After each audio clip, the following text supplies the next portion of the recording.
ഇനി നമുക്ക് ചിക്കൻ ഷവായ ഉണ്ടാക്കാം കേട്ടോ. അപ്പോൾ ആദ്യം തന്നെ ചിക്കൻ്റെ ഒരു പ്രധാന ഭാഗം ഉണ്ടാക്കാം. അതിനുശേഷം നമുക്കതിൻ്റെ കാലും ചിറകിൻ്റെ ഭാഗമൊക്കെ സെപ്പറേറ്റ് ഉണ്ടാക്കിയിട്ടൊന്ന് വെച്ച് കൊടുക്കാം. അങ്ങനെ നമ്മൾ ആ ഒരു ഷേപ്പ് ഇവിടെ റെഡിയാക്കി കൊടുത്തിട്ടുണ്ട്. ഇനി നമുക്ക് നാരങ്ങ ഉണ്ടാക്കി കൊടുക്കാം. പിന്നെ നമുക്ക് 2 കത്തി ഉണ്ടാക്കണം, അതിന് പിടി ഉണ്ടാക്കി കൊടുക്കാം. പിന്നെ ആ മുറിക്കുന്ന ഭാഗം നമ്മളൊരു കട്ടിയുള്ള ഷീറ്റ് വെച്ചിട്ട് ആണ് ഉണ്ടാക്കി കൊടുക്കുന്നത്. അതൊന്നും നമ്മൾ ഒട്ടിച്ച് കൊടുക്കാം. പിന്നെ നമുക്കൊരു കട്ടിയുള്ള പേപ്പർ എടുക്കാം, അതിന് ബ്ലാക്ക് കളർ കൊടുക്കാം. പിന്നെ നമുക്ക് കത്തിക്ക് ഫുള്ളായിട്ടും ബ്ലാക്ക് കളർ കൊടുക്കാം. പിന്നെ ചിക്കന് നമ്മൾ ആദ്യം ഒരു ലൈറ്റ് ഷെയ്ഡ് കൊടുക്കാം, പിന്നെ ഡാർക്ക് ഷെയ്ഡ് വെച്ചിട്ട് നമുക്ക് ഇതുപോലെ ചെയ്ത് കൊടുക്കാം.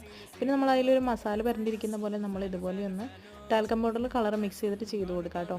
പിന്നെ നമ്മൾ കൂടുതൽ ഒറിജിനാലിറ്റിക്ക് വേണ്ടി വാർണിഷ് ഒന്ന് അപ്ലൈ ചെയ്തിട്ടുണ്ട്, ഒരു ഓയിൽ ഫീൽ കിട്ടാൻ. പിന്നെ നമ്മൾ നാരങ്ങയ്ക്ക് കളർ ചെയ്യാം. പിന്നെ നമ്മൾ കുറച്ച് പുതിനയില ഉണ്ടാക്കിയിട്ടുണ്ട്, അതിന് കളർ ചെയ്ത് കൊടുക്കാം.